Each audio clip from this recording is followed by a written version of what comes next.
In ISS, the astronauts and cosmonauts on board the space station must navigate a high-tension scenario when nuclear war breaks out on Earth below.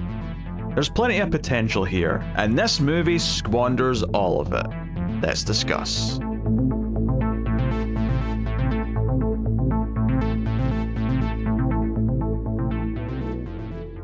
Welcome everyone to the Atomic Cinema Experiment. I am Peter, and joining me as always is comrade David. Nos Vadonia. I come in peace. This is a science fiction movie podcast. We get together, we talk about sci-fi movie, it's that simple. And we're kind of starting not a season per se, but we're starting to catch up in some, not only movies from this year that maybe have slipped under the radar, but just movies from the last few years that have slipped under the radar, basically from 2020 onwards, because we want to try and do a nice little top 10 of the decade so far at the end of the year for sci-fi. And this was one that came out back in January, although IMDb lists it as a 2023 movie, but that's pretty common for some movies that get released in festivals and things like that before they get their public release. But this is a film called ISS, which is obviously the International Space Station, which I will say up front is a horrible name from a search perspective on the internet. It's awful. I get why they thought it sounded cool, it looked good on the poster. It does, but it is horrible for searching, and that might have been part of their downfall, is my guess. But yeah, so didn't know a whole lot about this going in, other than it was set on this International Space Station, obviously. But we'll get into it. We'll start spoiler free, as we always do. We'll give you a warning before we get to spoilers. And of course, if you're enjoying the show, please do hit the like button on YouTube. It helps out a bunch. And of course, you can support us even more so going over to patreon.com and getting yourself some bonus shows from me and David. But I'll tell you more about that at the end of the episode. So yeah, the premise for this is pretty simple. It's kind of a classic Twilight Zone premise in a lot of ways, which is the ISS is made up of American astronauts and Russian cosmonauts, and this is an alternate reality where some kind of war breaks out on the surface of the Earth, and each side on the station are told to try and take the station by any means necessary.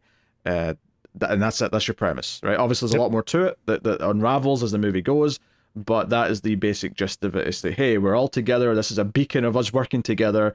Oh no, now we're stuck in a very confined space and have to start to fight each other and break down and all the rest of it. So Right. that's the gist.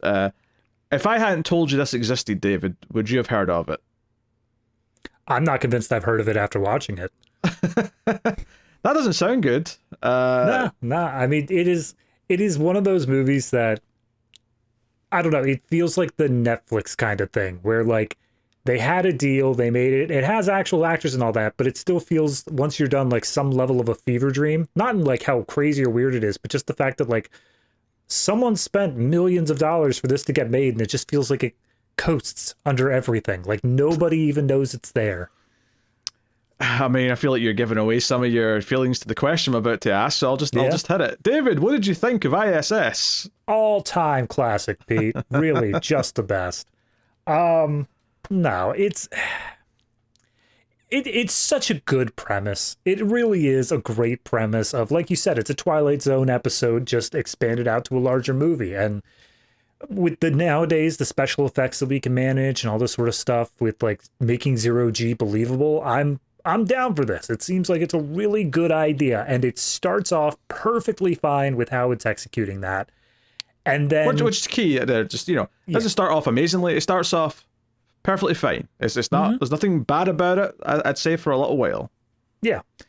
But then maybe it's the media literacy in me. Maybe it's, you know, it was just telegraphing it a bit too hard. But I felt like every single thing that they wanted to do in this movie was just kind of screamed out as soon as like they started introducing the characters. It's like, oh yeah, hey, let me give you this little thing. It's made of the same material that our tethers are used out of. And it's like, wow, I wonder if that's going to come back in a big way later on. Also, like, each of the characters themselves are, I don't want to say one note, but like very shallow. They try to give them depth later on, but it still ultimately comes out as very, very shallow. I think the only thing that there is any sort of interest with this is that genuinely throughout it, you don't know who's going to die or when, because obviously they're going to start killing each other. That's just a thing that is going to happen. But you have no idea who's on the chopping block, when it's going to happen, what order it's going to happen in. I think that it is good at keeping that mystery up. But every other thing in regards to what I wanted out of this movie, which really was, let's play on the paranoia a lot more. Let's play on this idea of we all have to work together, but ultimately, like, we've got this wedge between us of we can't override the fact that we think you said, or we think that you were told to kill us, and we know that we were told to kill you. So there's this unovercomable obstacle in the way. But ultimately, like, that's kind of part of it, but they never take it as full as I would have wanted it to be. So it's just a bit disappointing by the time I hit the end, I guess, is my biggest problem. Yeah, I mean, the only thing there that I really slightly disagree with is that I don't think I mind so much the foreshadowing of like certain things at the start being like, oh, this is clearly going to come up later. I'm like, okay, I'm fine with that, whatever. It's more about how does it come up later? How are they going to use this later? If anything, it didn't come up the way I thought it was, because they made a point of saying, yeah, it's made out of this material, so therefore it's strong enough to do this. And I thought, oh, it's going to save someone's life later. And it ended up being used in a way more normal, boring way that it ever was. If it was like, oh no, this is like a tether that someone has that just barely holds them to the station or something. But yeah, it's a good premise. Like you said, it's a bottle story of characters being trapped in a confined space. It just happens to be a space station. It happens to be 0G. But you know, if this was a locked room, ultimately the idea would be the same. The tension's rising. Who can we trust? Are we divided by which country we come from? Is there people on either side of that divide who are trying to still be peaceful? Is there people on either side of that divide who are immediately like, no, I'm pro-war for my country and I must do what Uncle Sam or Uncle Stalin wants me to? I believe it's Papa Stalin. Papa Stalin, all right. I think there's so much potential in this idea because it is the type of thing that we've seen variations of in one form or another. And I think it's a good, solid idea. But goddamn, this movie, once it gets going, is an exercise in just making, like, the writer just makes the worst decision about where to take it at every possible turn. Instead of there being paranoia, there's like almost no ambiguity to certain things. There's maybe a little bit over who's like more of a good person or a bad person, but other than that, like, there's no ambiguity to certain moments.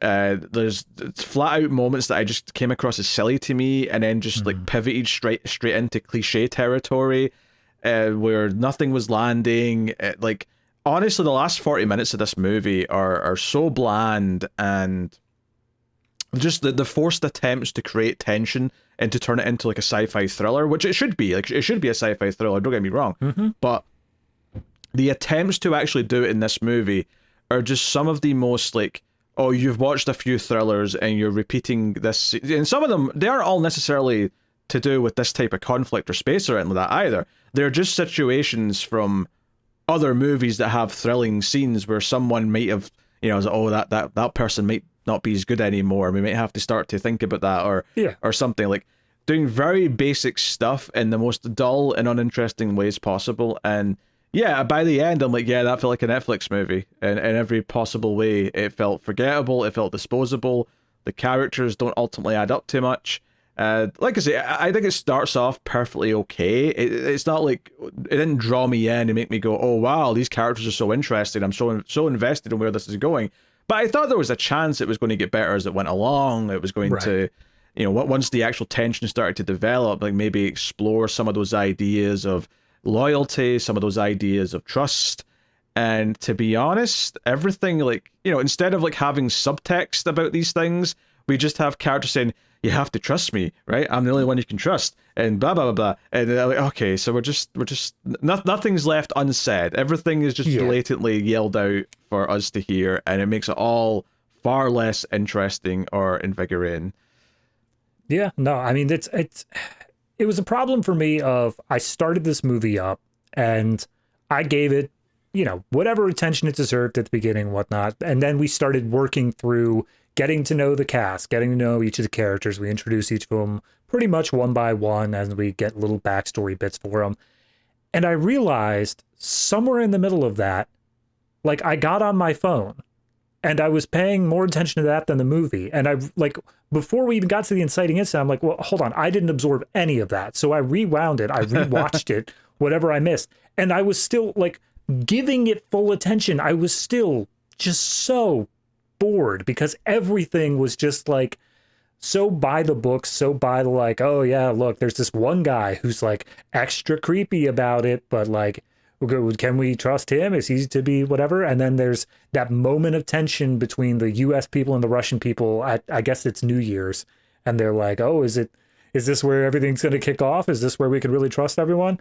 But by the time the inciting incident comes to pass, like, it never did anything more to gain my attention after that. Like anything after that, it just kept on slowly declining of, yeah, you're making this choice and it feels wrong. Like you said, the writer is making the wrong choice of what should be done in order to keep a thrilling, action-packed sort of thing, and is instead just telling me things about these characters as they continue on.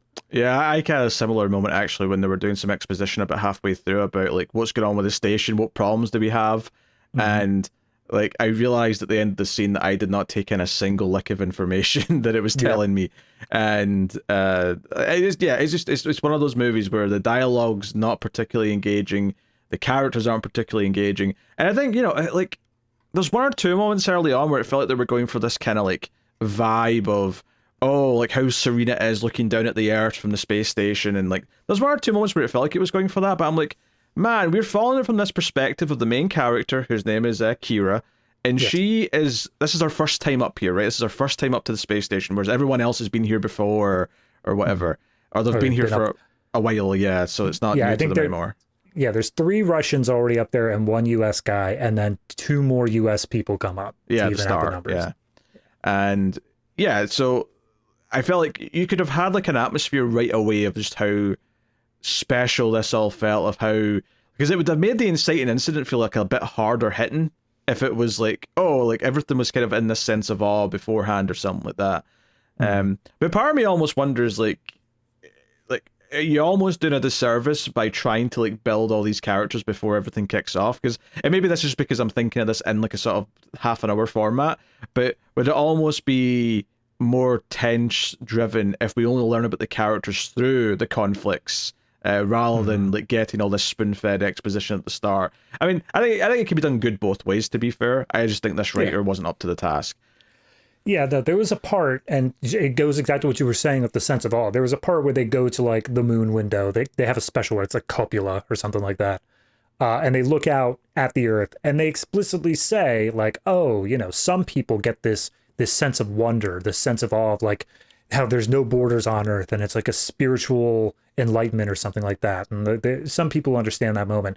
And then our main character and at least one other character like, nah, I don't get that. Like I'm just, it just looks like Earth to me. I don't have this big spiritual moment to it. But like that's the whole movie for me, where it feels like there's all this like big bombastic like, oh, look at that, look at this visual of the Earth, like of how messed up it is. And it's like, okay, thanks, that's all right. I'm not, it never does anything to pull me in and say, yes, this is something that should be like treated with some level of interest. Even it's just meh the whole way through. Yes, Gravity, this is not. And I swear, if any of the characters have like a meaningful character arc, like beyond just like who's trusting who by the end, like there's not really much of like a, like if you take Kira as the main character, does she go through a change in what she believes, or does she like have a new perspective by the end? I don't know if she does. I honestly think the movie works against that. I think the movie sets up this idea that, so there's a scene in this, and I don't think it's much of spoilers because it's character development, but there's a scene in this where we get Kira's backstory. She just basically says, yeah, I had a fiance, a wife, and she cheated on me, and then now I know not to trust anybody. And it's playing on, okay, you know not to trust anybody. This whole situation is about trust, and that's a whole thing.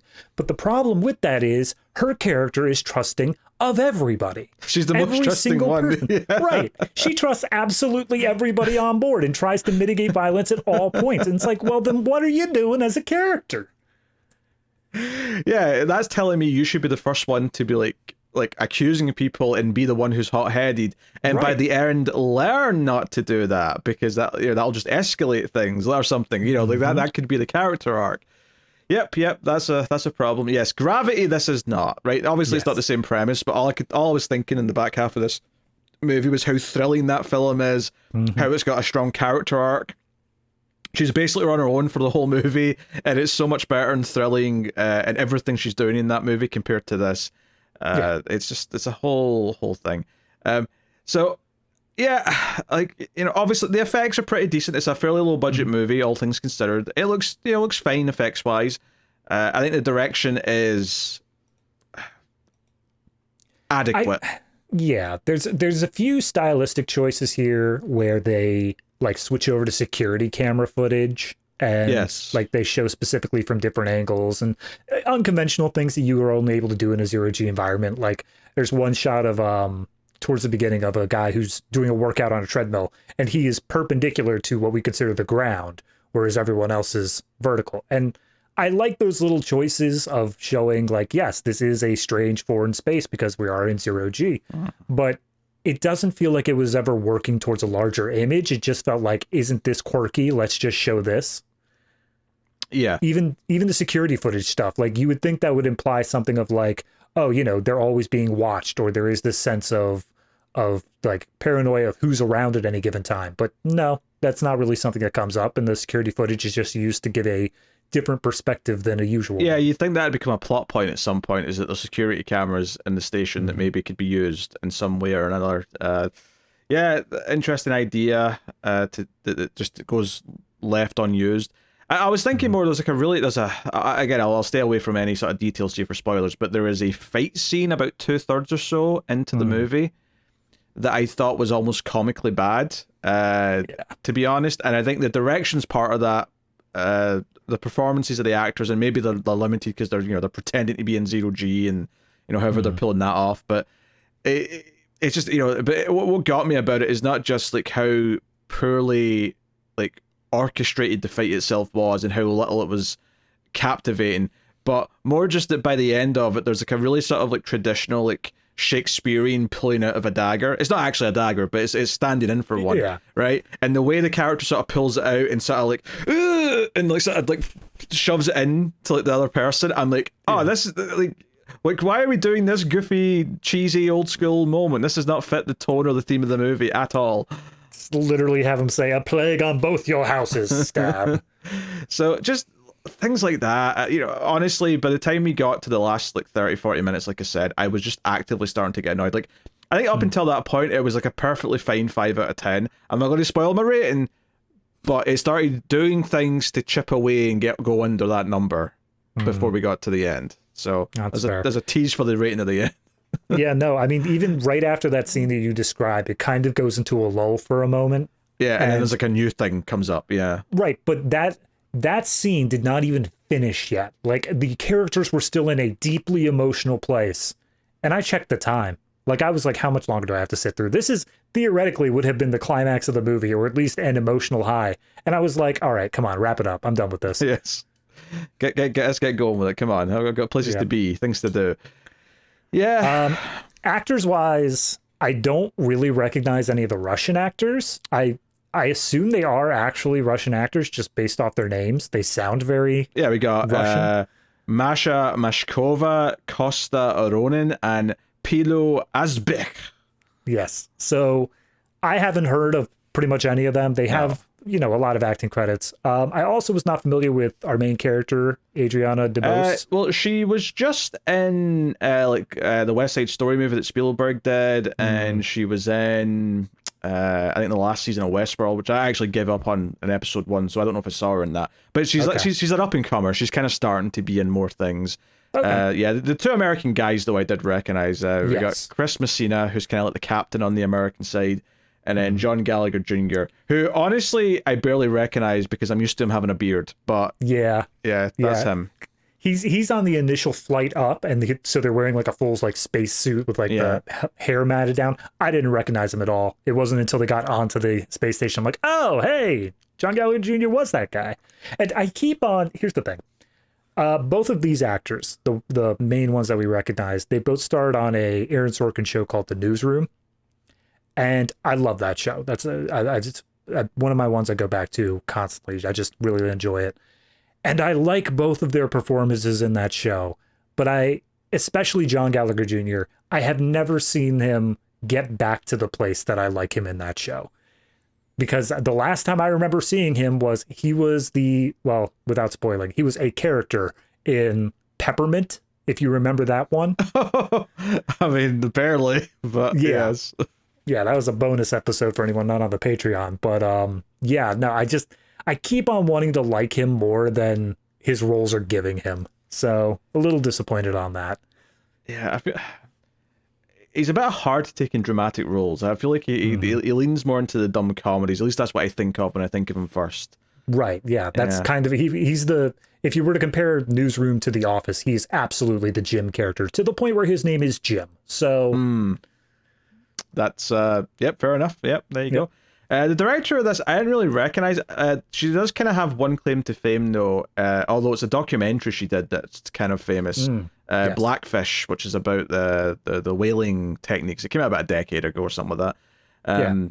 But like I was like, okay, I recognize that, but I don't know her name. Like Gabriela Cowperthwaite, if I'm saying that right. Yep. I don't know her really from anything. I do recognize that documentary, but I guess the question is she has directed other things that I've not heard of, but does directing a documentary lend itself to, now you can do a dramatic film, Yeah, I mean, I guess it really just comes down to the style aspect of it. I do think that directing-wise, I don't have as many problems with this as I do with just the basic script. I think the writing is the bigger problem. For sure. But there definitely is moments, and there's definitely like performances where I'm like, okay, how much of this is like the director saying, no, ham up this moment too much or something like that, You do have to sort of take some of the performances into consideration with the directing sometimes. Yeah, no, that's fair. But I mean, looking at the writer, the ISS was the only thing that he has written. So. Oh, really? I didn't even look at the writer. Nick Shafir is the name. Yeah, there's a photo of him on, I assume, the set of this movie. No, he just went up into space for research purposes. He's got a movie that has no year next to it called Mercy Sparks. Will it ever exist? Who knows? But there's literally no information. That is one thing that image reminds me of, though. Despite the fact that this is a very claustrophobic space and theoretically should not be that large, I had zero sense of geography for the ISS. I had no idea where anything was in relation to each other. Yeah, that's fair. They really could have set up, especially once it felt like they were in two camps. You really could have like done a good job of like saying, "Hey, there's this like main hallway area." If you, I mean, obviously you wouldn't call it a hallway, but this, whatever they call it. And so I was to say that that ends the Russian end, this ends the American end. At the very least, that would give you this sense of like where the line in the sand is. Yeah. But there was never even that, like there was sleeping quarters they kept coming back to. I don't know where they were in relation to things. There was like a mess hall area. No idea. It kind of feels like a sitcom sort of setup where the camera gets set up with where it's going to do the scene and it doesn't like follow the characters through to the next location. It's possible their set didn't allow them to do that, perhaps. Maybe. Possible, but that's killing the sense of geography. It doesn't feel like this space station is as small as it seems. If this was set in a house or something like that, I'd expect to know the house. I'd expect to be able to sort of tell you, okay, there's like 3 bedrooms, there's a bathroom upstairs, downstairs, here's the main area, here's the basement. Right. Now, admittedly, a house is easy because most houses have a very similar like layout. There's all, it's all the same rooms pretty much. Yeah, but even then, like it would have. I don't know if it would have been as easy, but with Kira coming on board and then giving her the walkthrough, it would have been very simple to just like even just show an image of the ISS, like a map, and say like, all right, here's where we are now. This is where the sleeping areas are, and show them in relation to each other, just so as a viewer, I have that concept. Sure. Yeah. Okay, I'm ready for spoilers, I think. I don't think I've got anything else I want to add, to be honest. Nothing else really there. I mean, obviously there was music, but I didn't notice it. There was only one time I noticed the music, and it's like they had a very happy moment. I think it was when they were like celebrating the New Year's and everyone's like cheering, whatever. And then they cut to the outside of the ISS, and it shows I had subtitles on just so I could be sure to understand everything. And it said ominous music plays. And I'm like, it didn't feel like an ominous moment. I felt like everyone was happy and cheery. Yeah. Curious. All right, spoilers for ISS. You have been warned, so we will get into it. Movie just starts. We don't even have a scene on Earth. It's just their two, American characters going up to the station. A little bit of character backstory coming out here from what's his name, Christian, who's John Gallagher Jr.'s character, and he's basically explaining that he has two daughters. He's not married to his wife anymore, so he even says, "Oh, I bet the wife, my daughter's at that age where I'm sure my ex-wife is telling her all sorts of things about." And he gets cut off because they sort of arrive and the door starts to open. But it's like, okay, it's setting up that he's a little paranoid about what someone's doing behind his back. I appreciate that. I as much as I was complaining that they were hitting me over the head with the fact that this is a Chekhov's gun, pay attention. But I do appreciate these little smaller bits of setup for the characters of saying, okay, they're a little bit weird in their own rights. Everyone has their own little quirks to them. No one's just like a blank slate except for Kira. That being said, all I could think during his little thing of like, I know my ex-wife's saying all sorts of things. I'm like, dude, you are an astronaut. Like, that's the coolest thing to kids. What do you mean the wife's saying something? Your dad keeps leaving for months at a time, so I couldn't be with him anymore. Yeah, Mom, because he's an astronaut. In space. That's freaking awesome. Yeah, I mean, it sets up him. I think the problem is, though, is you're saying Chekhov's guns. But they kind of aren't, though. They're almost anti-Chekhov guns, because even though, yes, okay, so, like, John Gallagher Jr. pulls out a bag and says, okay, I brought everyone presents, and he knows all these other people that are up here, so he's like, hey, I brought you this because I know you, and you like this booze, or you like this thing, or whatever. And he gets to our main character, Kira, and says, oh, I didn't know you yet, because you're new, so I just got you this from the gift shop, and like NASA, or whatever.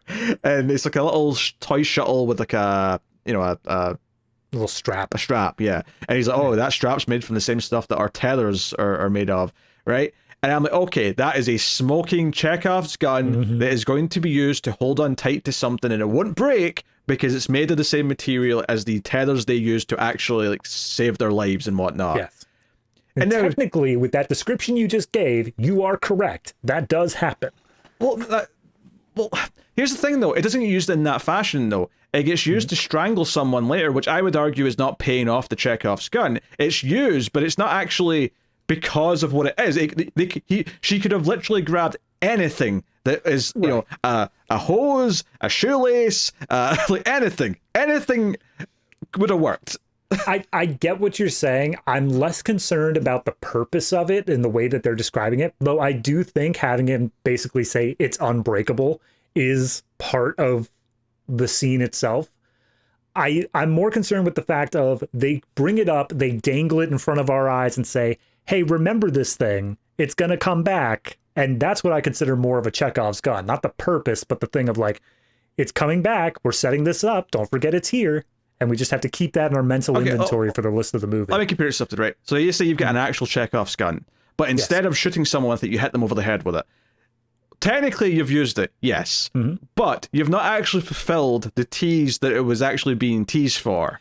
Right, that it has to be fired. Right. So it's like, that's what I'm saying. It's like an anti-Chekhov's gun in a weird way, because it kind of like, it's almost like they thought, oh, we're going to like set them up thinking it's going to be used in this way, but we're just going to use it in this much more boring way where it's used to strangle someone. And it's like, this has no meaning just because he bought her at the gift shop at the start of the movie. Like, it doesn't have this weight behind it that I think the movie thinks it does. Oh yeah, definitely not. I don't know. I guess I'm always just a little bit hypercritical of movies whenever they go out of their way to like pause everything and like look at the audience and say, hey, this is a thing you need to focus on because it's going to come back. I've always wanted to feel more organic than that. I want to care about the items they're saying rather than them telling me I need to care.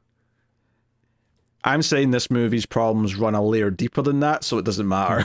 Yeah, that's fair. Like, I get what you're saying. If the movie was good and it was an actual Chekhov's gun, but your one complaint was, oh, it's a bit on the nose the way they introduced it, I'd be like, yeah, fair enough. But this movie's got problems that just with the basic concept of the Chekhov's gun. That's true. And that's not the only thing that does it either. So it's definitely a recurring issue. So we're introduced to our characters who are up in the station. Like I said, Chris Messina plays the captain style guy on the American side. He's shown her around. The tone as she's been introduced around is a little bit strange. I felt like they were setting up like a really good character bit potentially, where he's like showing her like where she sleeps and stuff, and he's like, oh, here's the main computer for making calls and stuff. Oh, do you want to call down right now and like check in with your loved ones? And she just sort of shrugs and goes, nah, I'm good. And I'm like, oh, that's interesting. Oh, we're going to find out how she's disconnected from people. And I guess technically it's just that we find out, oh, she doesn't really have anyone because she split up with her fiance and like she has no one else. But I'm like, I don't know, I felt like it was setting up more of a character beat, like something that would, again, the idea that maybe she's avoiding talking to people that she's supposed to care about, and by the end she'll want to because she's been through this harrowing experience. And but even when everything happens and they're starting to worry that their loved ones are all dead, I don't think there's at any moment does she show a concern of like, I don't know, a parent, a sibling, a friend. Like, it does seem like she has literally no one on earth she cares about. I mean, I would even be fine with her saying that she actually doesn't have anyone or she cares about, but then have a character call her out on that. Have her be like, yes, we have the female Russian. She explicitly has like a niece or something back down on planet that she loves dearly, and Veronica. Have Veronica just be like, well, Kira, you don't care about what's going on down there because you don't have anybody. Yeah, some of us have people. Like, call her out on it. If the characters used it as an argument point where they say, oh, you're being cold about this because you don't have anyone, that would at least be a payoff to it and be like, okay, they set that up. But I feel like, again, it's just one of these little things at the start. Because they did a whole thing here as well with John Gallagher Jr. where they're like, hey, he sleeps unstrapped, so most of them strap into the wall, but he just lets himself float in his little compartment, and he also sleeps with his eyes open. And they do like a whole little bit where she's like, hey, do you know you sleep with your eyes open? She's like, yeah, I know. And I'm like, okay, that feels like it is set up for something maybe, but it's just a character quirk, I guess, just for the sake of it. No, he does the space station equivalent of sleeping in the nude. He just floats around with his eyes open. I thought at the very least what they were going to do to pay it off was that he would be dead later. And either, I mean, the way he ends up dying, I suppose it would be more just a symbolic thing that he looks the same as he's floating away dying or dead than that he did when he was asleep. But part of me thought in the moment, oh, he's going to be dead later and they're not going to realize it right away because that's how he sleeps or something. See, my thought process was that later on the paranoia is going to turn him against Kira, and then Kira's going to like sneak out of her bedroom, sneak out of her cell to go do something, and she's going to see his eyes open, thinks he's asleep, but actually he was awake. That'd be fine too. Leave. The point is, anything. Yeah. Literally anything would be good, would be better than nothing. But hey, so that's the Americans, and we're introduced to the Russians, who I would describe as, like you said, you brought up Veronica, who's kind of nice to her. It's kind of very obvious from the first time her and Messina look at each other. Oh, they're secretly having an affair up here. They're into each other. Okay, we got our star-crossed lovers. Literally, in a way, because they're in space. Hey. You've heard of long-distance relationships. Well, let me tell you. Very good. Very good. Yes. We also have Nikolai, who seems like the nicer guy of the two Russians, and then Alexei, who seems the more suspicious one. But of course, that's all a red herring for later when it turns out Alexei's the nice one and Nikolai's the villain, which I knew, may I add, because the villain's character in Resident Evil 3 Nemesis is Nikolai. So I heard the name and I immediately went, he's a bad one. That's fair. He's acting nice, but he's going to be like, oh no, for Mother Russia, blah, blah. Actually, see, as I'm saying this, do you know what I'm realizing might have helped the atmosphere of this movie? Maybe, like, not set at present day. It felt kind of weird. Like, maybe, obviously, the space station didn't exist till after the Cold War, but, like, maybe have it be in the early days when they're just getting used to this idea, oh, we're working together up here. So it's like, you know, I don't know. Yeah, no, you're right. I'm looking at so the ISS only went up in 1998. So I'm trying to think what would be the best period. Maybe, like, just after 9/11? Maybe, like, have those sort of tensions riding high there? Do you know, I'm actually surprised it's that late, because I remember like it being talked about in like TV shows in like the early to mid 90s. So I guess it was in the, you know, they were prepping it for such a long time that people were referencing it for years. I'm So- sure that was like a 10-year setup before they actually managed to get anything going, because it requires international cooperation. That's Oh, the for whole sure, thing. yeah. But I remember the pilot of Lois and Clark talking about taking people up to the space station, and I mean, not that I thought people were just going up to the space station, but I thought that was because the space station exists. That's why they're doing that plot. Right. But it must have just been something that was, NASA were talking about a lot, I guess, because they were going to do it. All right, interesting. You'd think I'd remember that because I was, 9 in 1998? You think I'd remember something, but like I was watching the news. I was but a wee 5 years old. I was a dinosaur kid, so space didn't interest me. I like both dinosaurs and space. Ah, wow. It was magic, swords, and sorcery. I thought was a bunch of shit. Yeah, I didn't get in that either. But I could tell you, I'd lost the knowledge, but I apparently was able to name like all the different dinosaur types. I was such an intelligent kid, and then it just disappeared, replaced by Pokemon. I never get into Pokemon, so I cannot relate. Yeah. And people were into it. That was definitely my generation. I just thought Game Boy games looked like shit, and I didn't want one. Yeah. So That's fair. I was a snooty little snob, even at that age. I was like, "What? I'm not. You seen the graphics on this thing? No, I'm not playing that." No, excuse me, I'm going to go to my entirely lifelike PlayStation 1. Hey, in comparison, it was. Oh, in comparison, but looking back, Jesus. In comparison, it was like, Game Boy is like a 8mm film, and I'm over here watching like the 8K HDR, like super extreme version. I love, if you ever get a chance, go and look back on like some retro gaming articles for like PlayStation games, and do a Control F search for the word like lifelike or realistic, and it's so funny to see what it's applied to. Yeah, that is pretty funny. Well, people thought, it won't get much better than this. Flash forward 25, Whoops. 30 years. Oh, dear. Okay, we're in danger here of talking about classic video games because we're not interested in this movie. So to refocus, you were saying, the nice Russian and the bad Russian, turns out they were flipped. But flip-flop. I honest to God, like I paid attention to it. I couldn't figure out what was going on between Kira and the bad Russian, Alexei, during their initial meeting. Oh yeah, let's talk about this. Cold. Yeah, he's very cold to where they're both biologists to some extent up here, and they're doing their own tests. But to set up this scene here, so she comes in because this is like the lab area of the thing, right? Or at least the biological lab anyway. Because we see what's his face, Gallagher Jr. He's got like two blowtorches like firing at each other, doing some sort of experiment in another room. He's doing physics stuff for chemistry. Right. Who knows? But she's brought up some mace, right? That's what she's brought up for testing. And the text at the start explains, and I kind of knew this anyway, but like, hey, there's certain things we can test in space because of the ZOG that we can't test on Earth. Blah blah blah. And she's got some mice or whatever, and she's putting them in the little cages, and it's funny to see the mice kind of like struggle and be like, "Oh, we're flying, what's going on?" And she's grip onto the net. You've got a net at the bottom so you can grip onto it. And I mean, you want to talk about on the nose. Alexei coming in, and it's kind of awkward because they're both side by side, like his little compartment's right next to hers, and he's like, "Oh, they've tried that before. It does not work. It always ends badly." And of course, the next day she wakes up and like two of the mice have like killed each other pretty much. They scratched each other to pieces.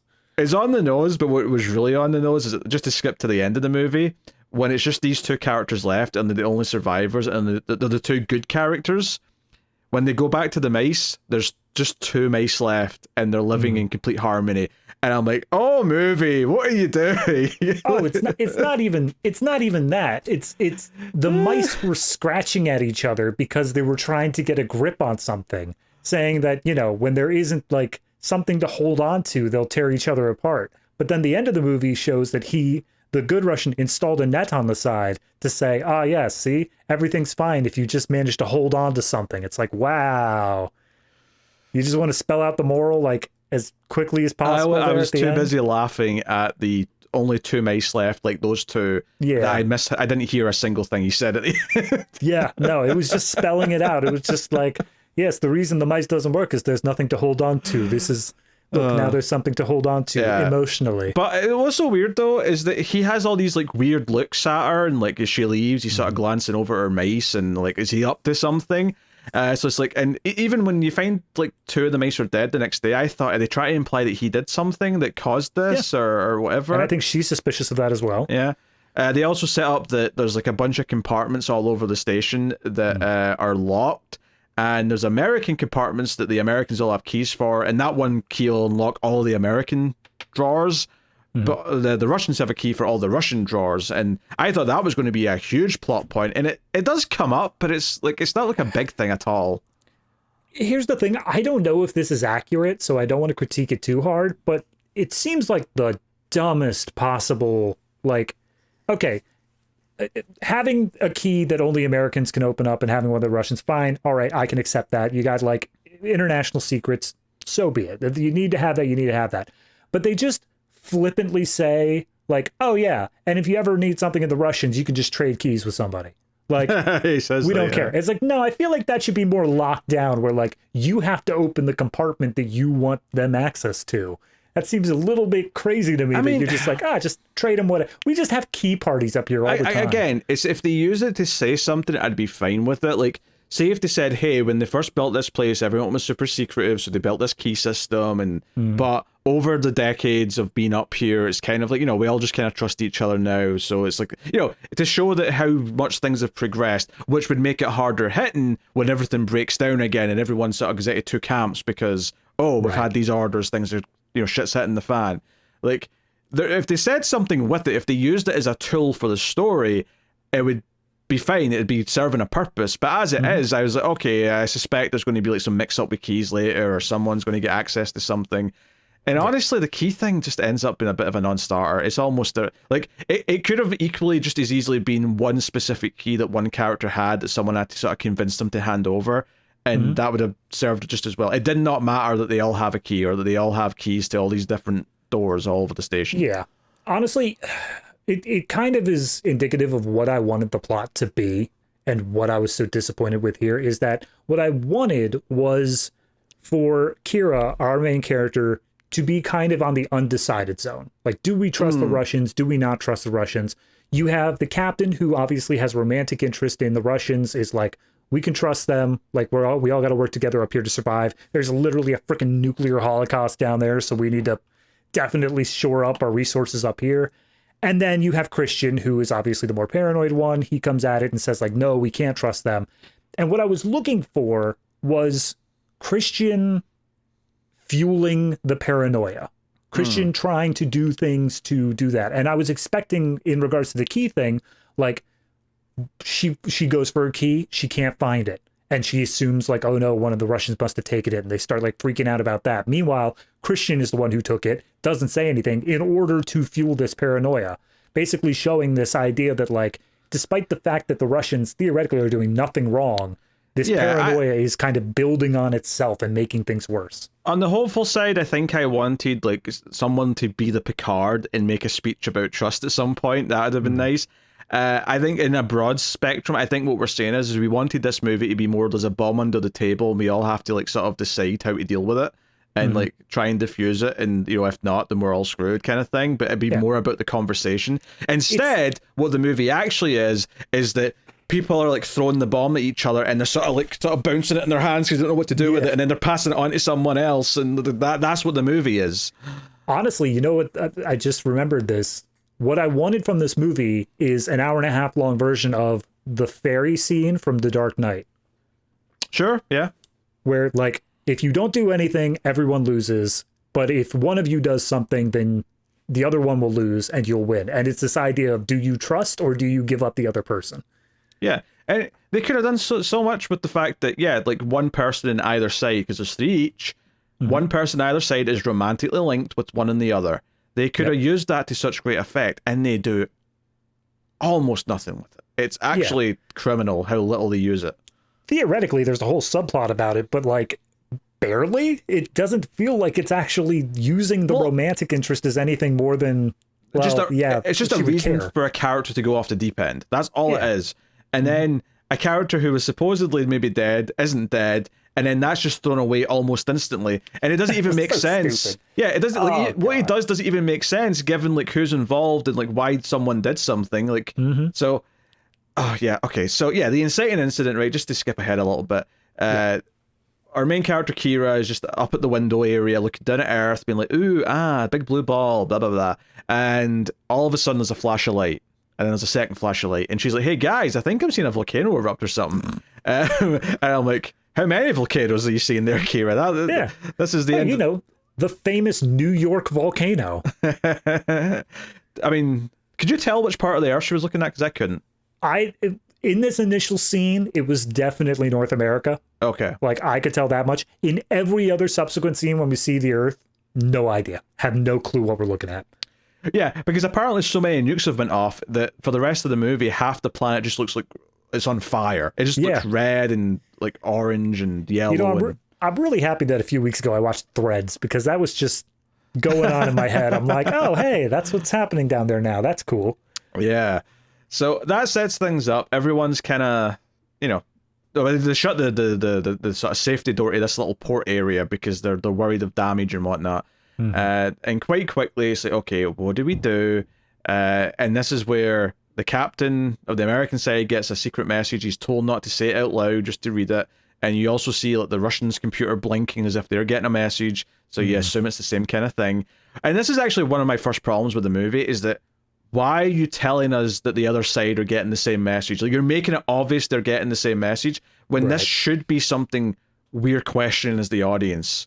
Yeah, they do a weird 50-50 thing where we directly see the Americans get the message, but the Russian side, they like show that there's a blinking on the computer, but they don't show what the message says, and we never get to, well, not never. During the points where it matters, we don't get direct confirmations of what it says, but like, the audience is led to believe that. Why not allow that to stay totally secret, to build up that paranoia, to allow that sense of plausible deniability? Yeah. It's almost like in a weird way, they should have like made the Russians more cut off from the audience to make them seem more intimidating and make us question, like, are they dangerous? Should we trust them or not? And it felt like not only is it immediately clear that they've had the exact same message, and most likely, unless they revealed that it was a very different message they got, but it doesn't seem like that's where it's going. Yeah. Not only that, I feel like once like an accident happens and like someone is killed, there should be plausible reasons for the audience to not know if it was intentional from the Russian side or if it was just a genuine accident.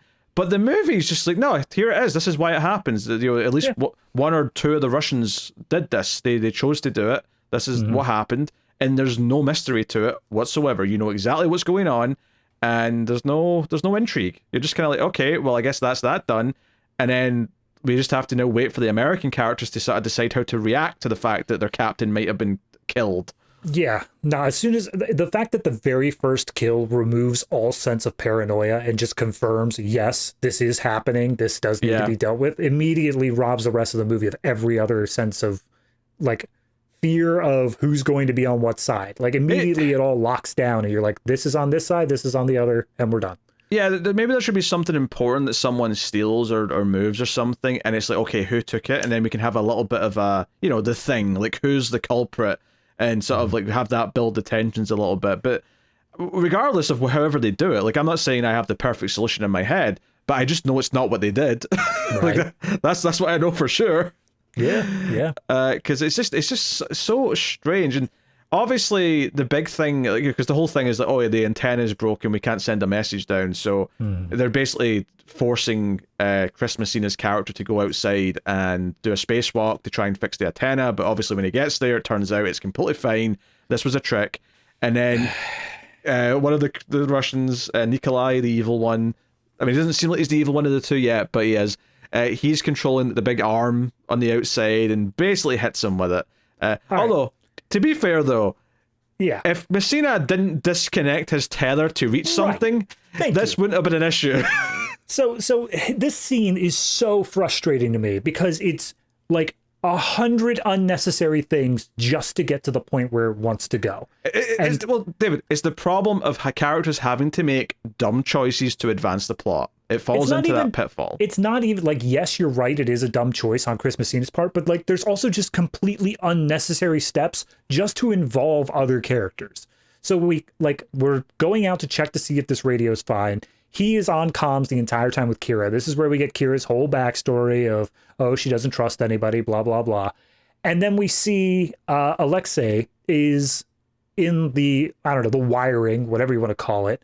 And he's very upset. Like, he doesn't want to cut a wire, but ultimately he ends up cutting it. And it turns out it's the comms link between Chris Messina and I do think it's worth mentioning, he does like hesitate. He does kind of have to psych himself up. He's not thrilled that he's doing this, which is kind of your hint that he's not the... Because after this goes down, he does say to the Russian lady who's upset because she wasn't a part of this, and she was, you know, having an affair with this man they've just killed. So she's very upset. And Alexei says, hey, I didn't know that this was about killing him. I thought I was just cutting the communications. And in the moment, I didn't believe him. I thought, you're full of shit. You're just saying that to try and calm her down. But obviously, by the time we get to the end and it seems like he doesn't want to kill people and that he is better, it's like, it's in hindsight, it seems like he was probably telling the truth there.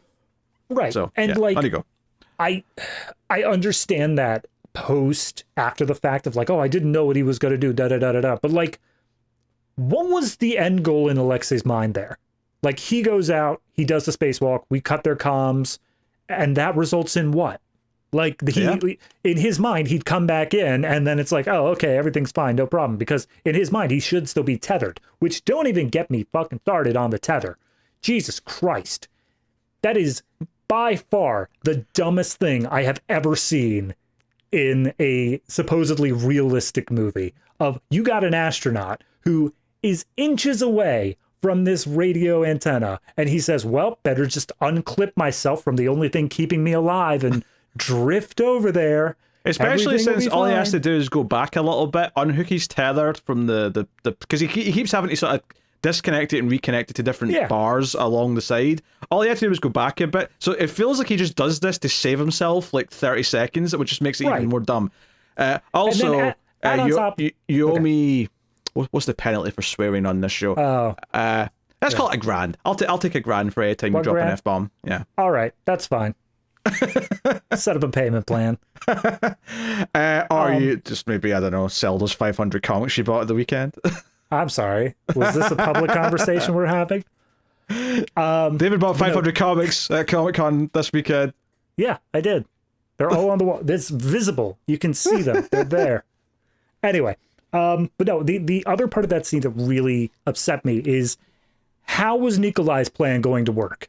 Because obviously he couldn't have known that Chris Messina untethered himself. So what was it? He was just going to bat him with the arm, like, what, over and over again, playing tetherball around the ISS station? Is that what his plan there was? Maybe the hope is that if he hit him enough times, it would, like, break his helmet and he would die that way. I don't know. This entire scene is constructed out of every single person simultaneously making a stupid decision and also not having the larger plan in mind.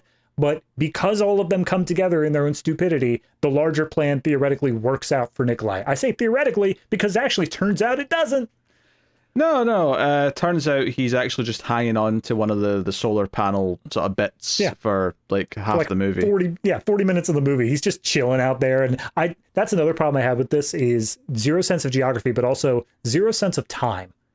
I had no idea how long it has been between this character's death to his being picked back up. Apparently it's only been a few hours, but like, if you had told me up until the point where they picked him up that has been like 2 days that they've been up here, I'd believe you. Well, no, that's not possible because before he goes out, they set up that the station is losing orbit. They need help from the ground. That's right. That's one of the reasons why they have to communicate. So they do mention they only have it 24 hours until it's too late. So we know it's been less than 24 hours because of that. And I also thought that was extremely stupid. They even clarify that's extremely stupid in the movie. Is they say, the ISS is we lowered it down out of orbit in order to make it easier to do a rendezvous or something like that. And I'm like, okay, that's on its own fine. But like 2 lines earlier, Kira makes the point of saying, well, the ISS hasn't used its thrusters in years. What's the problem? It's like, okay, so did they change their orbit or not?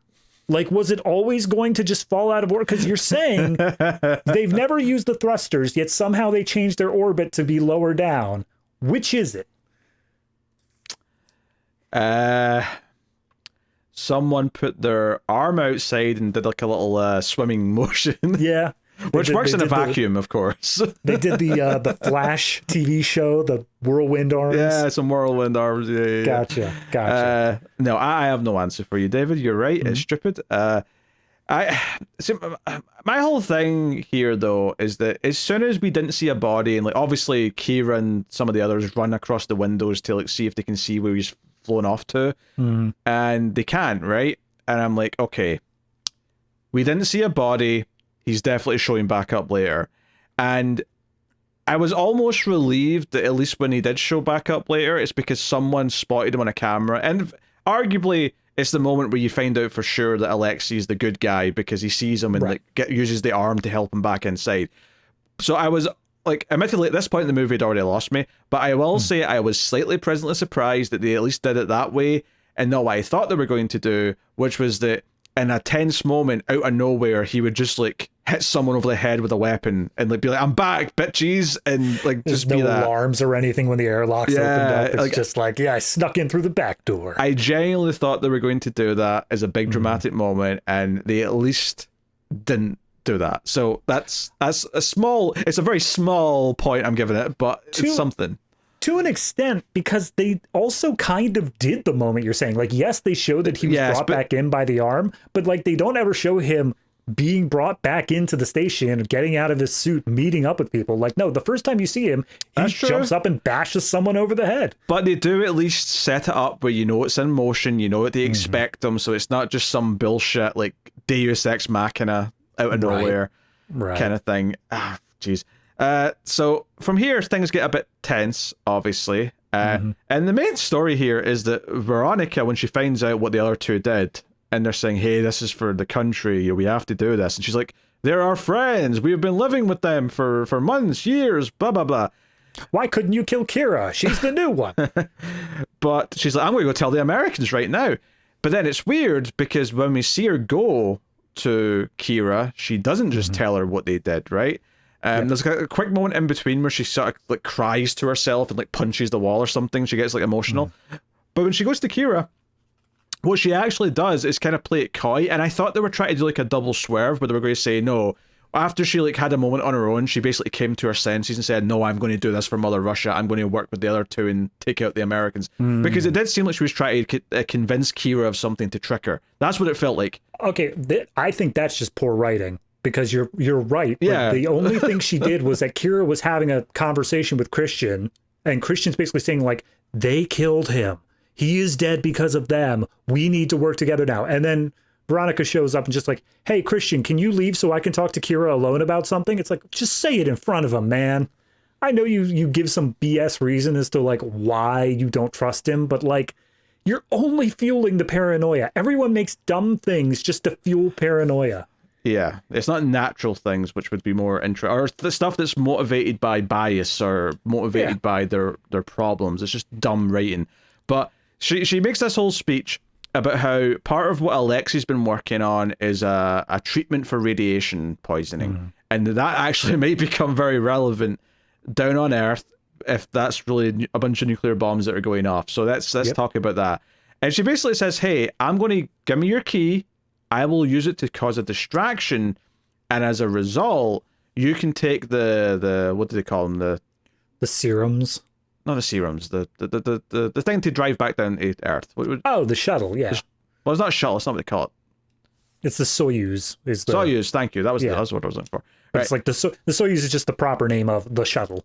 Okay. Right. So you can take the shuttle back down to Earth with this, and at least if we don't make it, you've taken down like this important stuff, and whatever side has access to that can decide who survives and whatnot. This is important. And she makes this big speech. Kira is a lot reluctant, but she laps it up. She sups all up that goodness. She's like, "Oh no, give me that. Yes, I want to be a hero. I want to be important. I'll do all that." I'm being facetious, but so she puts all this in motion. Barely, right? And she goes to. So this is the only time the keys come up, is the swap keys. And she goes to where Alexei's compartment is in the lab space, and she can't find anything like that. And she's looking for a specific like folder or something. Nodes, and she's looking for one called Node 0. And Christian comes in and says, "What are you doing?" He's like, "Oh, help me find Node 0. It's important." And he's like, "There is no Node 0. And he's like, oh God, she tricked me. We have to stop whatever she's doing. And what is she doing, you might ask, dear audience? The Russian lady, Veronica, has decided that she wants to just blow up the station, right? She's so heartbroken about the death of her lover, and she's so mad at her comrades that she has grabbed one of the blowtorches from that earlier experiment, and she's going to basically turn it on in the oxygen pipe. She's exposed the pipe, she's got it coming out, and her own like Russian comrades are trying to talk her down, saying, no, don't do it, you'll blow us all up, and they're trying to like calm her down. So you've got this scene playing out, and what's so really funny about this in hindsight later on is that it turns out there was a Node Zero. She was telling the truth, which means that in this segment she did want Kira to get this, you know, research, these test tubes of stuff and the research, and take it down with her in the shuttle, and her plan was to then just kill everyone else. But all I could think was, you weren't giving her enough time for that. She didn't have enough time to get this stuff and go to the shuttle and leave. Like, you were standing next to that pipe with a blowtorch. You were ready to go boom. You were on the trigger finger.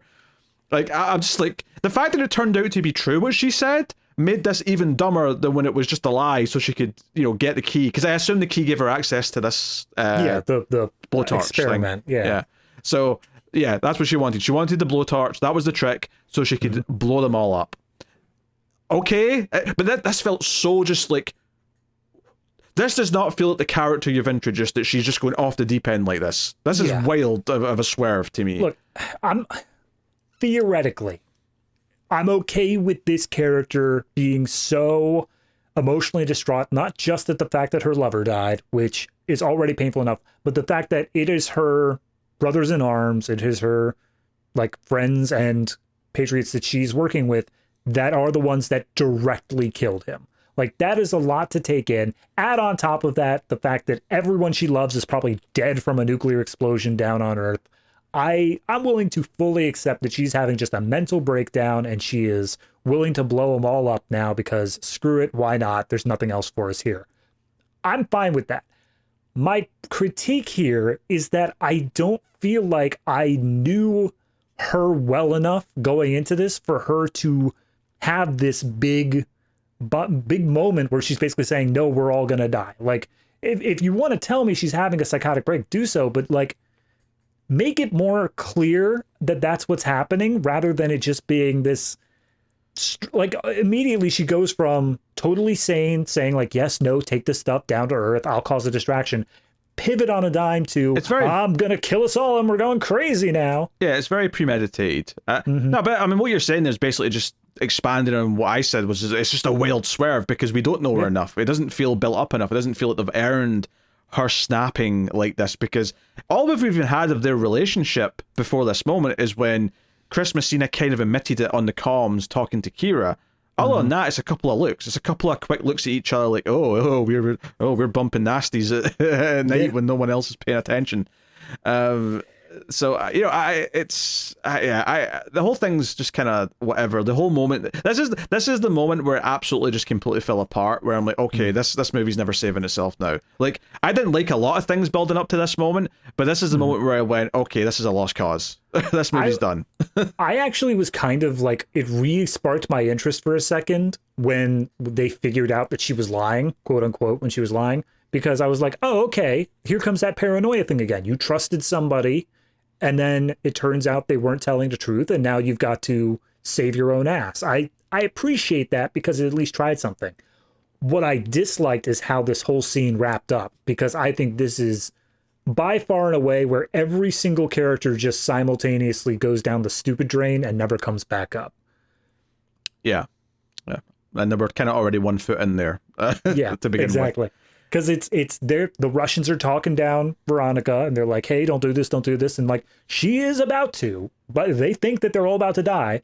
And then Christian comes up from behind with a big old barrel or something, hits her in the back of the head hard enough that it apparently caved in her skull, and she's killed. And it would be something if you then turn that moment and say, hey, look, she was going to kill us. We all want to live. Let's start to work together, or at least like have them talk to some degree. But no, immediately the Russians are like, see, the Americans are trying to kill us. We can't let them survive anymore. It's like, bro, she was trying to kill you.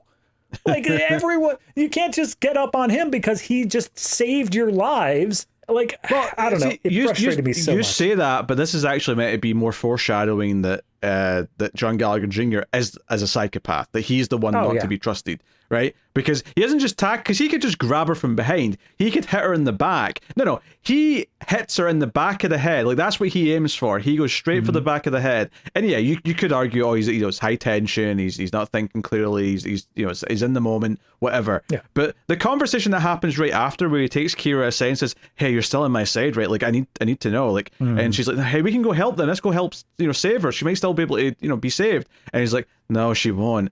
I felt her head cave in. I felt her skull crumble." And I'm like, okay, you're the psychopath of this movie. Check. Right? We've knocked that on the list. But Kira's like, okay, yeah, I'm with you.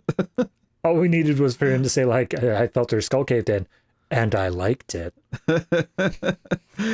So, yeah, like, the Russians, like, they watch her die, and then, like, Nikolai's like, okay, it's time to end this. And then Alexei's like, "What does that mean, Nikolai?" And he's like, "You know what it means." And he just grabs a screwdriver and he's like, "I'm going to go in." And Alexei kind of begs with him for a little minute to not do this, that they're better than this or whatever. And it's like, okay. So Alexei's the good guy. He doesn't want to actually kill people. Nikolai's the one who's all Mother Russia this, blah, blah, blah, blah. I'm going to go kill the Americans. He goes up. They literally have pictures of, like, I don't think it's actually Stalin, but it may as well be Stalin. Yeah. It's like Russian politicians on their wall. And he goes off on this long little soliloquy of, like, let me tell you about duty, Alexei. Let me tell you about the patriotic duty that we have up here. It's like, okay, all right, we get it. That being said, I do think that this movie does at least do a decent job of all the people who do bad things.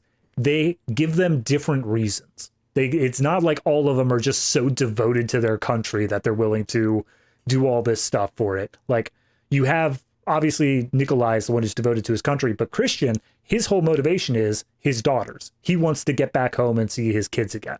Like, that's the only reason he's doing all of this. Obviously, he's also got some craziness to him, but, like, he's only doing everything to save his own skin that far. It's nothing to do with the patriotism or anything like that. And then, obviously, Veronica, we already covered, was the death of Chris Messina, and then Chris Messina is the death of... Yeah, so we get this extended sequence where the two Americans are hiding behind the bags that are strapped to the wall in, like, the cargo kind of area. And this is where I was like, oh, it's just getting more generic, because now we've got like a stalker with a weapon, like, going through the halls looking for them to kill them, and they're hiding. I'm like, I mean, I love horror movies, don't get me wrong, but this is just like, you've taken all the things that were in this premise and boiled it down to the bare minimum. That's all this is.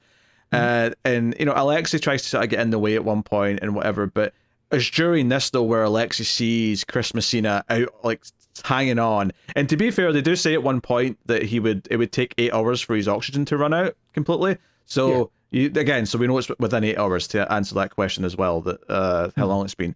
So he, like, moves the arm to help him back inside, and then goes to kind of maybe try and stall Nikolai and what he's up to. But then everyone kind of finds each other, and he's trying to stab them with a screwdriver. It's a whole thing. And then it's during this when Messina's back on the station, and he jumps out with a drill, which is obviously a tool they'd have for various reasons.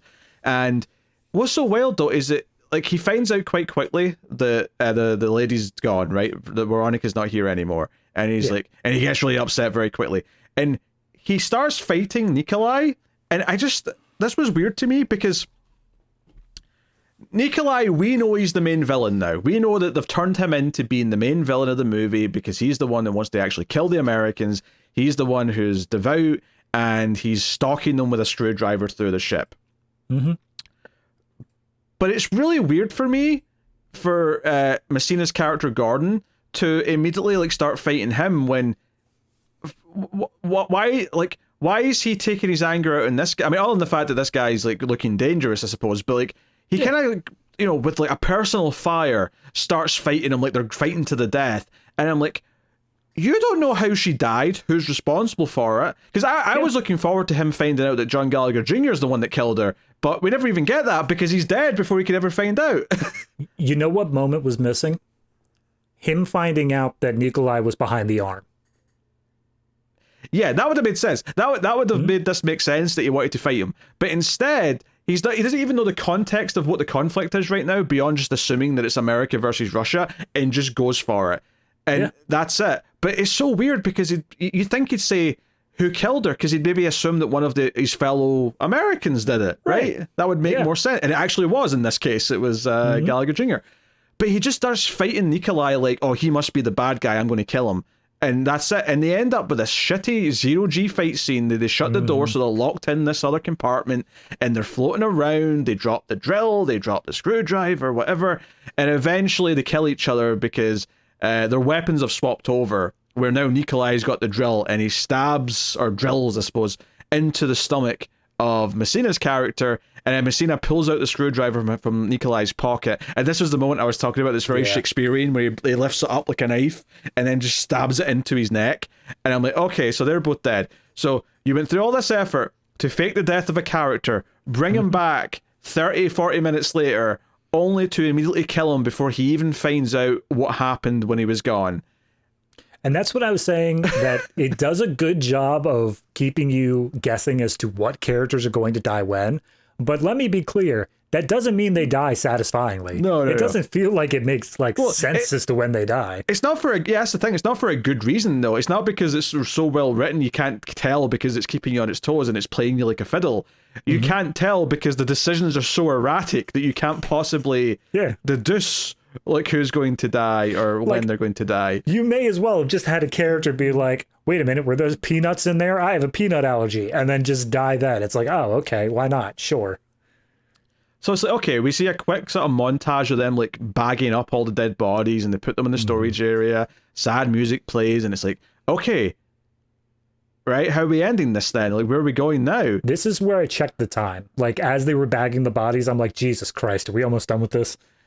And we get a whole extra segment here because I can't remember how she finds it, but like she's just walking through the hallways and she sees that there's a sign on the door that says Kibo, which I don't know what that means in Russian, but the O, they wrote node over top of it. So this is node 0. Yes, and then she finds out the vials that she was looking for are in the sleeping quarters of Christian, of John Gallagher Jr.'s character. Yep. So we get this spacesuit. Yeah. So we get this scene where she goes into the lab area or whatever it is, and the other two guys are in there, right? Gallagher Jr.'s making a sandwich, he's holding a knife, so we get to have him, like, you know, the tension is he's got a knife in his hand the whole time. Sorry, the other tension is just before she goes in there, they're playing classical music, but just before she goes in there, the hum of the life support kicks off. Right, okay, all the fans stop. Which they set up early on as well, that if that hum's not there, it means something's wrong with the life support. Blah, blah, blah. Right? So we get this scene, and this is where I was losing my mind, and I'm like, what the hell is this writer doing with this whole segment? Because we've got this thing where she's standing at the door, Gallagher Jr. standing over at one wall making a sandwich with this big, huge, ridiculously sharp knife for a sandwich, might I add. And you've got, you know, Alexei over in the corner, and it's like, okay, everyone's cool now because, like, we've realized that we're all not trying to kill each other, everyone else is dead, we've reached some equilibrium here.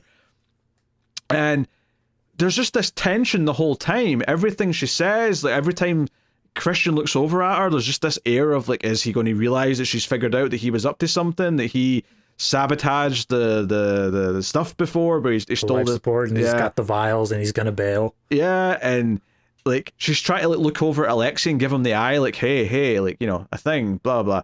And she eventually sort of like indicates to like the iPod or whatever it is, and he goes over and turns the music off. And I think it's supposed to be so that he can hear that there's no life support and there's something wrong. And she's like, hey, Christian, what are you doing there? And he's like, I'm making a sandwich. Do you want one? And she's like, you know what? Yeah, I'll make it myself though. And he takes the knife and he puts it on the other side so she can't get the sharp knife. And it's like, oh, he's been very tactical here. And this whole thing is like an extended 5-minute sequence where it's meant to be, in a weird way, it's meant to be the sort of tension that I kind of wanted from a lot of the movie, except instead of doing it where it would have made sense, where the tensions are rising because of the unrest, because of the situation they're now in, it's this new fabricated situation where once again, we have a character who's basically a psychopath. Right? That's what we've boiled it down to again, is that for the second time in this movie, there's a psychopath with a weapon who's dangerous, and they're sort of playing along until they get to a situation where they can do something about it. And even the way it kind of like escalates is really unsatisfying, where she asks for the knife and he kind of like laughs and says, yeah, what am I thinking? My head's not all here. And he puts down the knife. And I, for the life of me, cannot understand why Kira doesn't immediately pick up the knife, not to do anything threatening with it, but just start making the sandwich like she said she was going to keep the illusion going. But at least now the knife's in her hand without any suspicious reasons for it. Instead, she just leaves it sitting there. So that when the moment comes in a few seconds where the tension, like, you know, ramps up and kicks off into, you know, an ignition of whatever. Yeah. We get this moment where, oh, we're all realizing we're in this situation where we're about to fight, and both characters look down at the knife, and it's like, oh, so we're going to reach for it, we're going to reach for it, at the same time, we're going to reach for it, and of course, the bad guy gets it first. And all I could think the entire time was, why wasn't it already in your hand, fake making a sandwich? Like, the moment, here's the thing. This scene, if we go back to the bomb under the table metaphor, like the idea of the bomb under the table is the characters don't know that there's a bomb, but we do. And that's what drives the tension to it. But when you're setting up the idea of paranoia, that's different. That's the idea that each of the characters thinks the other person is responsible for the bomb under the table and that they're going to be able to set it off whenever. So there's this high tension going around. I like the fact, I love how this scene starts off of she knows that he's doing all this stuff. He knows he's doing all this stuff and is suspicious that now that she knows, you see those gears turning. And then the default, the goal of this is Kira going to be able to let Alexei know without letting on that she knows to Christian? It's a solid setup for a scene, and I really appreciate it. But it all hinges on the fact that Christian has the knife.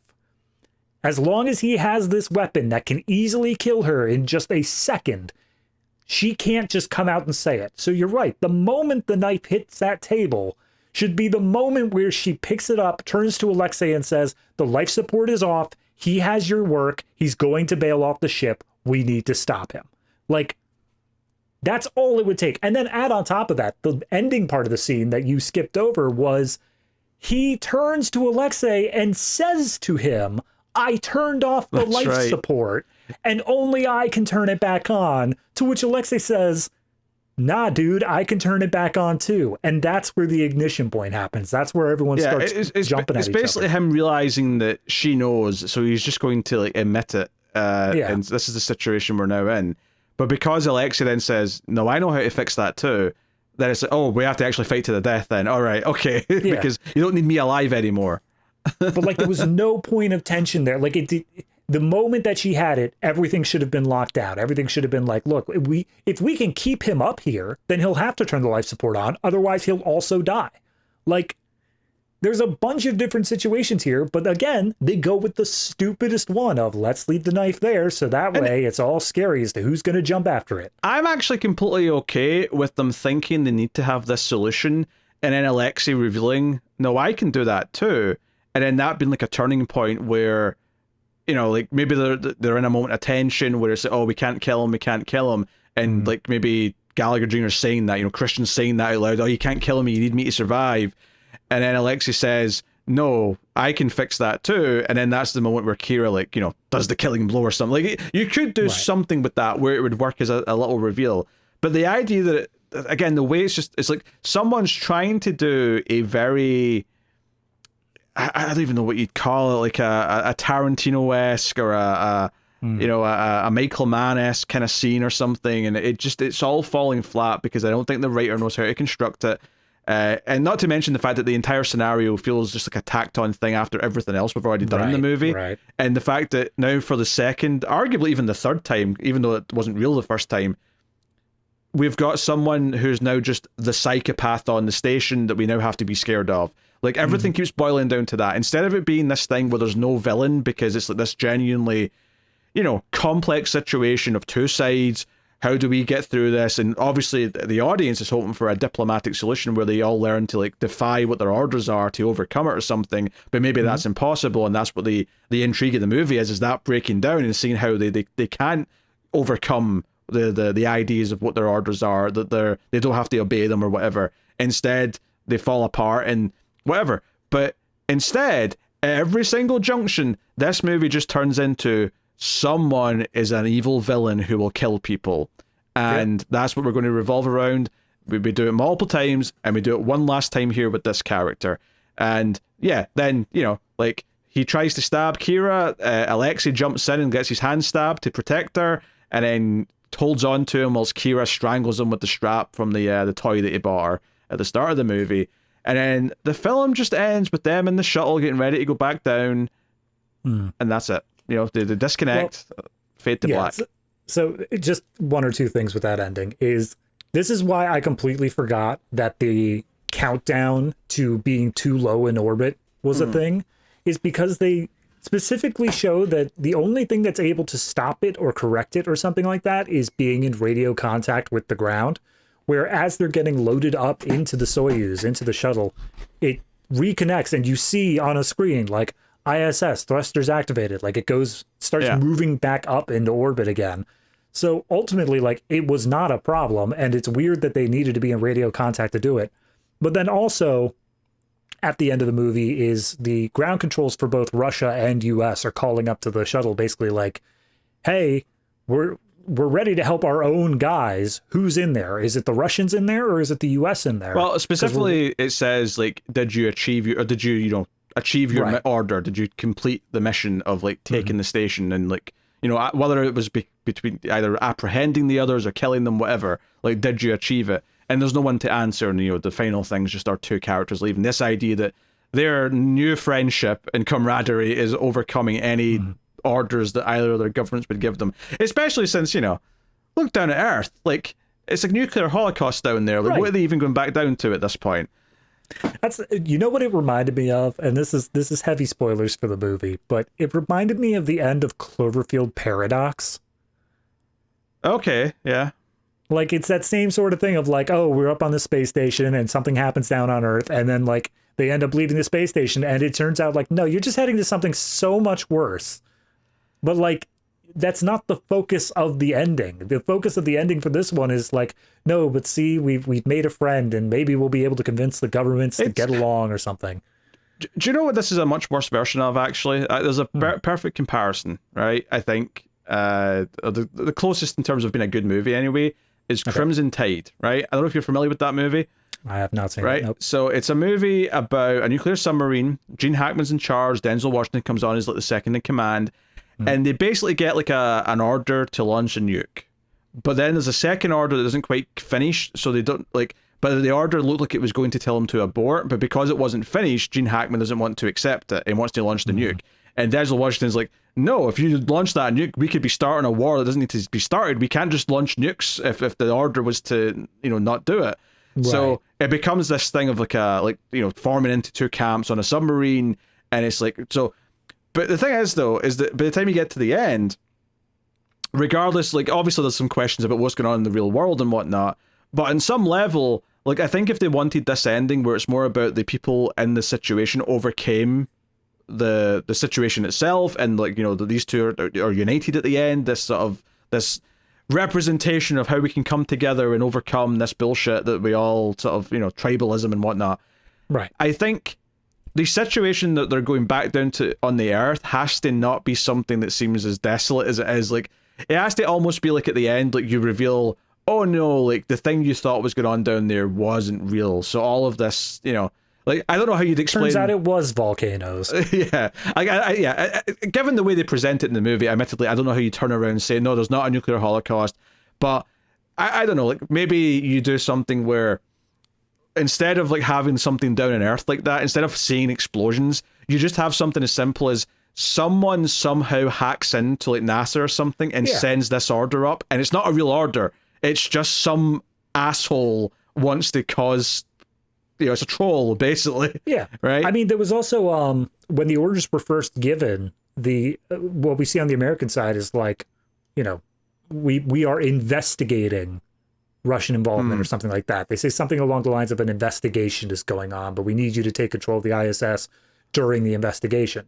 So it could be this idea of like, okay, well, yes, there was nuclear war. Yes, we did see that, but like, are we potentially on the same side here? Is this something where like we've both been played or we've both been attacked or something? Yeah. And if, like I say, I think a premise where there's even confusion about what's actually going on down there, but there's confusion over as to exactly what the conflict is.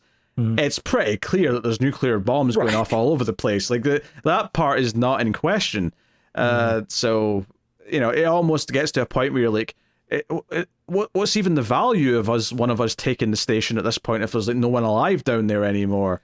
Yeah, and that's the thing that they try to explain with this miracle radiation serum thing. They try to explain like, oh, this could be invaluable to whatever side is still alive down there. Like it would solve problems. And then all I could think is, does it cure death? Because I feel like you saying, oh, the radiation sickness, I'm sure that's a problem. But like, I'm imagining the fact that 90% of the population is dead is a little bit of a bigger problem. Yeah, and maybe we're changing the premise too much at this point. Yeah. I do think there's an interesting movie to be made of people who are on the space station and they see a nuclear war break out below them, and like, what do you do with that? But I almost think that's a different movie to, the two sides have been given, or at least one side, like I say, in my like made up version of this movie where someone just sends a message that's not real to one side. And then you could even reveal later on that they assume the Russians got that message as well, but they didn't, because this was a fake message, and maybe something knocks out the communication for a while, so they're trapped with this idea. The movie would be more about how like one little idea then spreads to this extreme amount of paranoia and mistrust, and keeps going or something. I don't know. Maybe I'm just writing a new movie at that point, but I felt like when we get to the end, it's like, okay, well, I feel like the fact that the world below is over just doesn't matter that much. I think the simplest fix here, which honestly would make a difference in visual, like, wow, look at that sort of stuff. But I think the easiest thing is have a single nuke go off. Just one. On American soil. Yeah. Just one nuke on American soil. Have them recognize it as a nuke. And then think, like, immediately the Americans are processing, like, hey, what's going on? What's going on? They, for whatever reason, same thing, radio goes out, they don't have ground control, but they think like, we've been attacked, is this something that we need to deal with? And they start, the more paranoid people start taking matters into their own hands on board. I actually think that's a good idea. I think just one nuke that's big enough. Like if a nuke goes off in what looks like New York, okay, that's already huge. And then you have a message saying, hey, we're investigating possible Russian involvement in that nuke. That's enough. Right, but it's also the world at large is still there to go back to. Obviously, it's tragic, and millions of people have died, but the world as a whole still functioning. It's not like all gone. That potentially would be more interesting, than just what happens in the movie, which is everyone seems to be dead. Right, but again, the premise is good. The premise of something happens down on Earth, and these people up in space are forced to like come to their own stuff. They're basically thrust into a Lord of the Flies situation of, we got to take control of this, we got to be in control, and it's a good premise. It's ultimately just everything they do with it that comes out as a disappointment. There's actually a better sort of taste of this, not the whole premise, but in For All Mankind, which I only saw season 1, but season 1 of For All Mankind, it's kind of an alternate history where Russia got to the moon first, and that kind of means the space race kept going, because then it became about who can build a base in the moon, yada yada. And there's a whole thing where there's like a Russian base and an American base both on the moon, and there's this idea that sometimes like the Russian cosmonaut might be spying on the astronaut who's on the American base, and there's a little bit of that back and forth, but there's also kind of this idea of like, are they enemies up there, or is it more like that one Christmas in World War One where they just stopped fighting and just sort of said, let's just all hang out for Christmas Day and then go back to killing each other tomorrow? Like, do you get that kind of like sentiment from it? There's definitely some interesting ideas of like, okay, up there, do we still adhere to what our countries are, or do we kind of accept that we're literally above it right now? We're literally above the idea of the countries. So I don't know. And I mean, that's what I feel like this movie was trying to get across. I feel like it was trying to do this idea of like, you know, up here, because they even specifically during the New Year's party, they say we don't talk politics. Like that's not, we all work as a team. Which up here. to be fair, to be trust. did seem unhealthy to me. That felt like you're ignoring that. Then you're treating it as you're basically just making an elephant in the room as opposed to actually working through it. Yeah, that's fair. Which is its own issue. I think ultimately I kind of feel like by the end, and maybe this is the biggest problem the movie has, and why it does feel so erratic in what it's doing, is that what's the movie saying? And to be honest, I actually don't know if it's saying anything. Maybe it thinks it's saying something, but I don't really feel like it is saying anything by the end. You know, like, obviously I'm not expecting something like 12 Angry Men in space, although that's the ideal, obviously. I'm not expecting that, but it's not even like, you know, a tenth of the way there. Yeah. I mean, I'm even fine with them not saying anything. I'm fine with it just being like a tense action-packed thriller, and they're just having fun with the paranoia aspect. But like we said, the paranoia aspect was thrown out so early on that ultimately it doesn't really get to be anything. The only scene that I feel like really had something there was that final scene where you've got two parties who are theoretically on the same side that are deeply paranoid, but they can't voice it. And that's the key there, is that everything has to be like double talk and like sneaking around each other and stuff. But it was too little too late in the movie. I wanted that for more of it. Yeah, honestly, I'd sum it up is that every time this movie maybe has something, it throws it away and does something less interesting. And it does that several times over the course of its script. And to me, that is a sign of a horrible script. Right? Because it just doesn't understand what it's got. It doesn't understand what it's actually, what potential it has, where the actual real drama or good character beats or thrills will come from. And instead, it feels like it's chasing a bunch of cliches with the thrills that it tries to do. You know, the people in the room at the end with the knife. Like, as much as you say you like the setup for it, I do think the way it actually plays out is very cliched and just feels like it's missing the mark. The big fight in Zero G, which is almost laughably bad at a certain point. So, yeah, it's rough times. But with all that said, David, what's your favorite scene of the movie? God, I was thinking about this for like the past half an hour as we were talking. I don't know. I just don't know. I think if I had to put it down to a single moment, like I almost want to say the last, you know, the tension in that scene where she knows what Christian's doing and he knows what he's doing and he's figuring out from her. But you're right in that the ending to that kind of just spoils it. Like, if I could go up to the moment where he turns off the iPod and say just that bit, then great. Yeah, I would. But I don't think that that ending. I also think with that scene, like, the big problem for me as well is that it's just like the Russian lady, right? Is that I don't think the character was well set up enough that I find it satisfying that this is now what he is. Like, my problem going into the start of this scene is like, oh wait, we're now treating him like he's super dangerous and like he's going to, like, just the fact that that's what he's become suddenly feels like you thought you've got a cool like twist here that he's this now, and I just didn't feel that at all. No, that's fine. That's fair. So I guess what I got to come down to is it's got to be the shock and awe moment. It's got to be the moment of we everything is fine, and then Gear looks out the window and sees explosions, and then everyone starts panicking and locking down. And it only gets that by default, because I think that is, like we said, it's a good premise, it's a good setup, and it feels like that panic in the moment is real, but then after that point, they just threw everything else that they needed to away. Yeah, you took mine. That's what I was going to say. Just because on a sheer, like, simple idea level, it's a good visual. Even though in talking through it, we kind of came up to the conclusion that maybe just one nuke would have been a bit more, you know, the right amount to, like, set up the tension without it feeling like, oh, there's a post-apocalypse world down there now. Yeah. All right, MVP of the movie. The nukes. It's a small cast, which, like, makes it really hard to choose from because everyone does have their positives, but also their negatives. I think I'm going to go less off of how I enjoyed the character and more of how I enjoyed the performance. And I'm going to go ahead and say the actor for Alexei, in the end, the good Russian, Pilo Azbak. I think that the opening sequence with him kind of being cold to Kira is the lowest I got with his character. I think it was like the most poorly done. But from that point on, he does a very good job of like good emoting and good job of showing like where he is slowly coming to realizations, where he is changing his alliances without ever actually saying so. I think he, as an actor, did the best job he could with the role he was provided. I think I was also going to say his character, just purely because he arguably just gets the most in terms of he's set up to be one thing, but the revelation goes on that he's not quite that.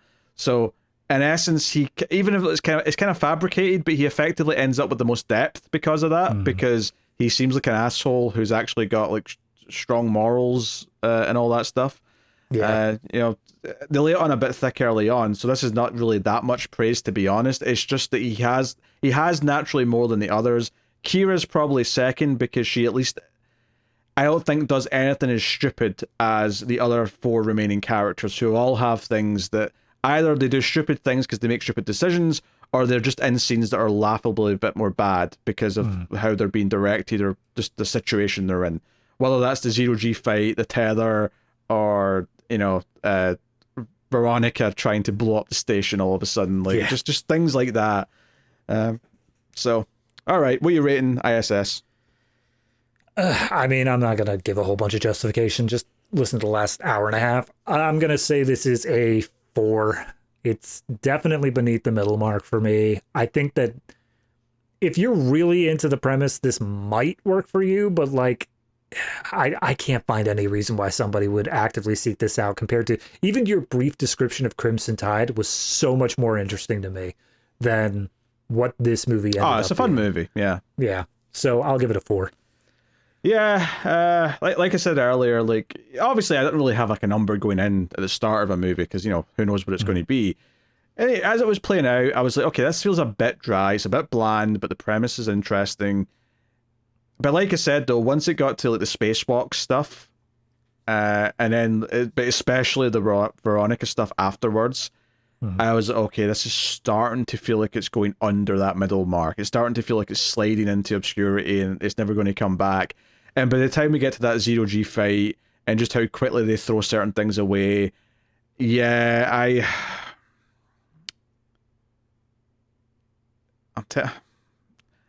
I think I agree with the 4. All right. But it is kind of teetering on maybe even being a touch lower, but ultimately I don't know if it ever gets into truly like heinous territory, but it does squander every bit of premise it has. Because I always compare with other like films as best I can, and as we said at the beginning, this definitely has the vibe of a Netflix film. So I looked back to what I rated Atlas, which I consider Atlas to still be a worse movie. Oh, Atlas is worse. I would agree with that, yeah. Atlas I think is worse. structurally, and I gave that a 3.5, so this had to at least be above that. Yes. That could be the same. It could be 2 3.5s, but one's better than the other. But it just doesn't feel. It feels like it deserves at least a full half point more. But no, I agree that it is close. It is within the realm of they're all in that same under 5, but like above a 3 area. Swimming in 4s. Yes. Great. Swimming in 4s. That's the bar on a Tuesday night, swimming in 4s. Oh, dear. All right. Well, David's got his homework in a second, but next week on the show, we're looking at a movie from a couple of years ago about a robot, I believe. It's called After Yang, and I did hear some positive things, so hopefully that turns out to be a good one.